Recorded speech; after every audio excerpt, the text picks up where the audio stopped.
All right, people, we are here. We're into fight week for Tyson Fury, Oleksandr Usyk. I am just beyond excited for this fight. It's really, I guess the last few weeks, not really knowing for definite, like believing this fight is going to happen this week. And I know some people are going to say, well, we haven't got the fight night yet. Don't get your hopes up.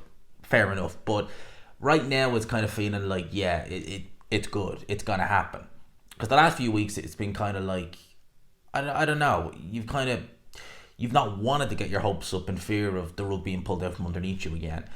I don't think it's going to happen this time, and I'm really, really looking forward to it. Again, I've said for the longest time on here that I don't care who's fighting for it, but all I want to see is an undisputed champion, especially a heavyweight, because it's my favourite division in boxing. And by this time next week, well, unless it's a draw, in which case we won't, but we should have an undisputed champion. His name will either be Tyson Fury or Oleksandr Usyk, but we'll have an undisputed champion nevertheless, and I look forward to being able to talk about that and going over it.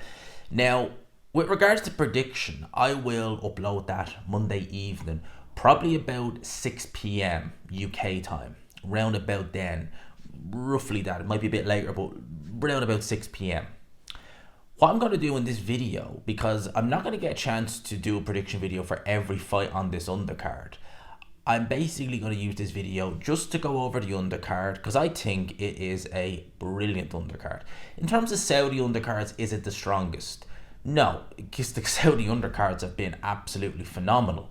But this is a really, really strong undercard. Because I remember when it was announced that this is the final undercard for Fury Usyk, you had some people complaining. I was like, what is there to complain about? It's a very strong undercard. It's just not as strong as like the Day of Reckoning or the Matchroom Queensbury show we have coming up. That would have been better if we had Beterbiev Bivol, but AO, it wasn't. It's not as strong on paper as the Joshua Ngannou card, but nevertheless, it is still very, very, very good. Now, I want to go over the fights on here, and BoxRec, if you look at it, they don't have the. I would imagine this is not going to be the order well, it's definitely not going to be the order, because they have the main event as Joe Cordina versus Anthony Kakach. That won't be the main event, in case anyone's wondering. It will not.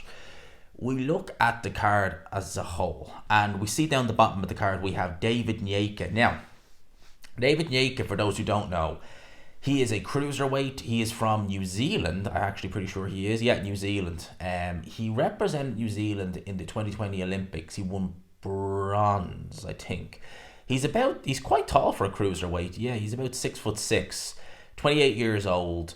Has 8 wins, 7 of them by way of knockout. I seen his pro debut on the undercard of Joseph Parker versus Junior Fa, where he fought an undefeated guy. Don't know how he was undefeated. Well, he's not now. He's actually 5-5 now. It shows, because he looked terrible in that fight.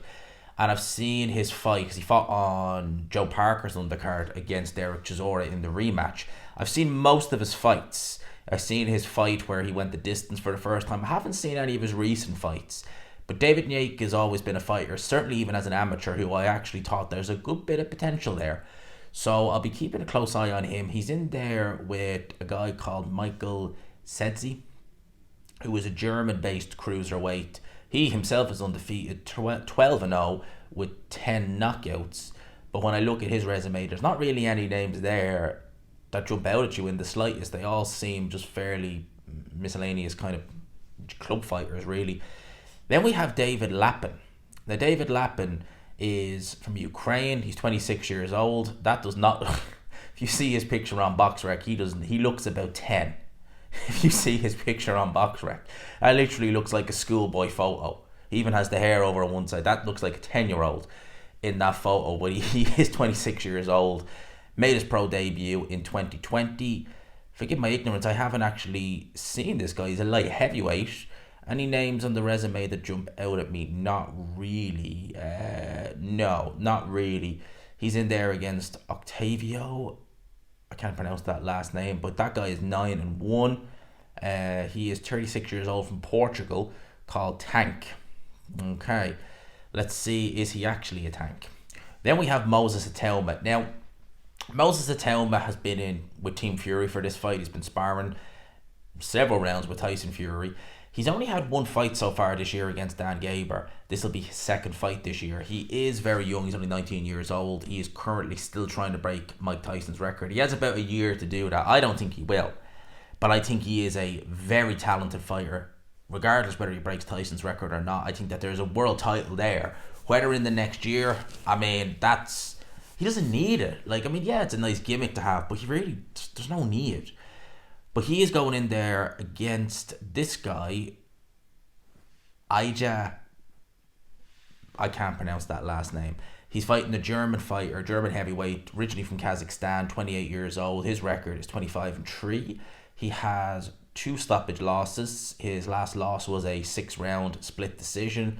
He's lost back-to-back to Tom Schwartz. Not back-to-back fights, I should say, but his two stoppage losses have been to Tom Schwartz. So it's not a good sign when Tom Schwartz is stopping you. It's really not a good sign. I mean, if they put a Telma in with Tom Schwartz now, I'd make a Telma firm favourite. So that will be an interesting watch. I like watching Moses Telma. Again, precocious talent. Think he's extremely, extremely talented. Very highly sought after prospect as well. So let's have a look at Moses Telma. Isaac low IQ. He is always on Fury's undercards. That's almost a given. When's the last time low IQ fought? He fought the back end of last year in Bolton in a hotel there. Got a first round knockout.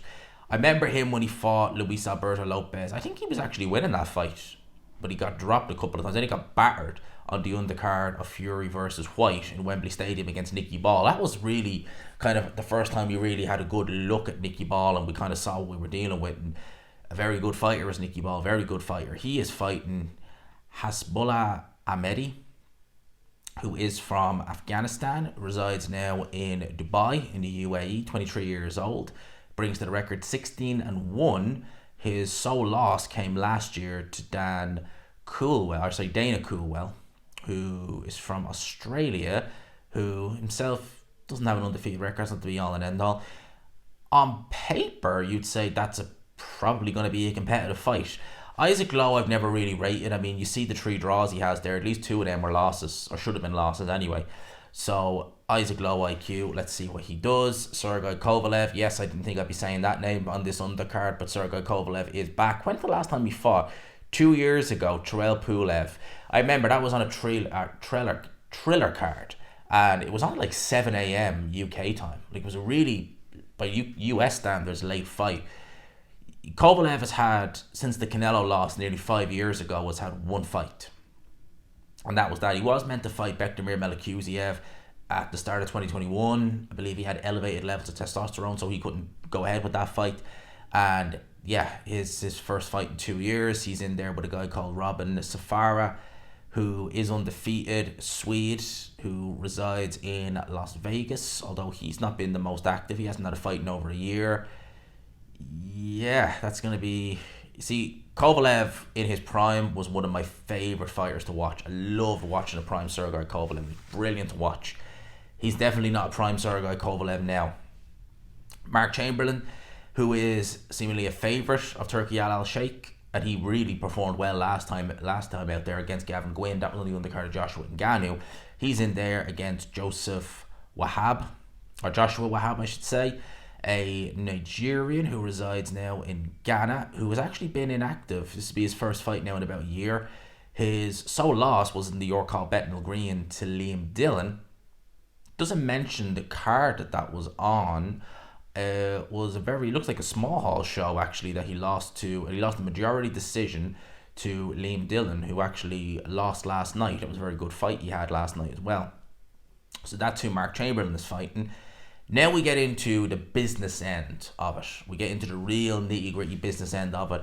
I'm going to start with Joe Cordina versus Anthony Kakach. Yeah, Kakach's had a bit of a stop-start career, to say the least. I remember he lost to Martin J. Ward. I think that was on a Matchroom show. Actually, it was in the... No, it wasn't actually. Believe it or not, it was actually on the Eubank Jr. undercard. Eubank Jr. He was on the undercard of Eubank Jr. versus Abraham. I always associated Martin J. Ward with Eddie Hearn. That was his sole loss. Wins over Leon Woodstock, Sam Bowen. Yeah, Kakach is solid.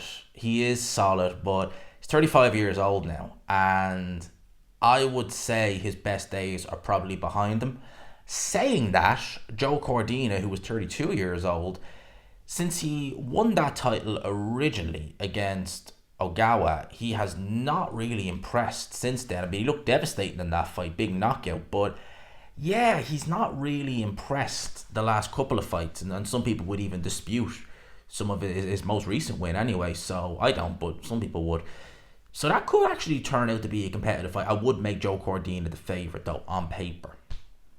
AJ Kabayel versus Frank Sanchez. Now, that fight right there, it could go one of two ways. It could be the fight of the night, or it could stink the joint out. It really depends on how both guys turn up. I've heard rumours, I should say, whispers, that is going to be a final eliminator for the WBC title. So the winner will then be mandatory for the winner of Fury Usyk.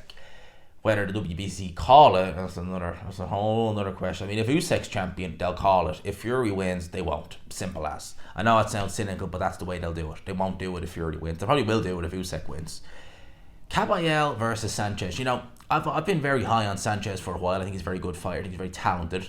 I think that he doesn't do himself any favours in terms of getting fans to watch him by being a bit negative, a bit. But when he's had to step up, he stepped up. He's looked very well.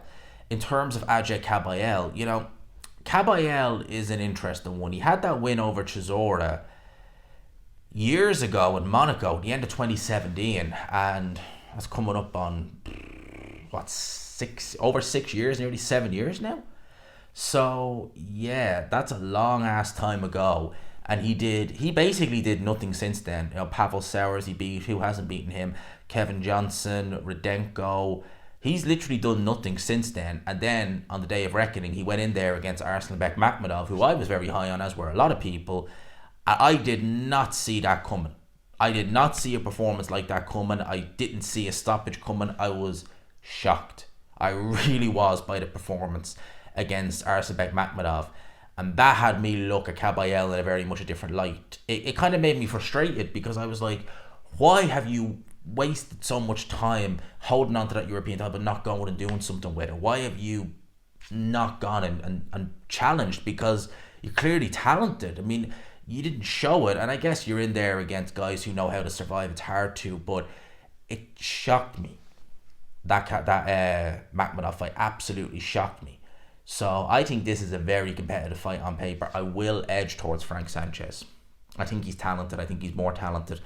Co-main event is a brilliant fight. Jay Opetaia, Briedis for the vacant IBF Cruiserweight title. It should never have been vacated in the first place, to be honest with you. Jay Opetaia fought Elizara. They vacated the title. They had to look down the rankings. They couldn't find anybody, so they had to actually order these two to fight when they would have fought anyway, and Briedis was already injured at the time, so they couldn't have done the mandatory anyway. Does that sound, complicated? Yep, because the IBF have a tendency to make things a little bit complicated sometimes. Yes, they are strict, but there is limits to how strict you can be, and I think that was the fact that both guys are fighting anyway, and now they're fighting for a vacant title. I mean, you kind of look like you got a bit of egg on your face there. So they should have just kept the title on Jay Opetaia and done this as a mandatory Breo. It's a great fight. First time Breo was brilliant. I remember that fight well. I thought Jay Opetaia won it, clearly. Well, it was competitive. It's been 2 years. The Jay Opetaia hasn't been in there with the greatest. No disrespect to the likes of Jordan Thompson and Elizara. They're not even... Neither of them is going to cut it at world level at all. No chance. Briedis, he hasn't fought in 2 years. I don't know what's worse. Not fighting in 2 years or fighting very poor opponents. I would say not fighting in 2 years, especially if you're getting up there in age, because Briedis is not a young man anymore. How old is he? They don't have his age listed on BoxRec, but he was in his mid-30s when he fought. He had to be in the wrong side of 30 when he fought Jay Opetaia first time around, so he's not going to get any better with 2 years out of the ring. I mean, given the fact that before that Jay Opetaia fight, he was mentioning Jake Paul, and he was serious about it, that kind of says that he knew where he was at in his career. Now, he did perform very well against Opetaia, but again, 2 years is a long ass time, especially when you're at the wrong side of 30. So for that, I think we have to get a prediction video for that one. I'll leave it there. But yeah, great undercard. I just said I'd go through it bit by bit. That's it there. Let me know your thoughts in the comment section below. Lads, I'll leave it there. Hope you enjoyed it. Smash the like button if you could. Subscribe, of course, as always, if you haven't already. And for now, I'll leave it there. Peace.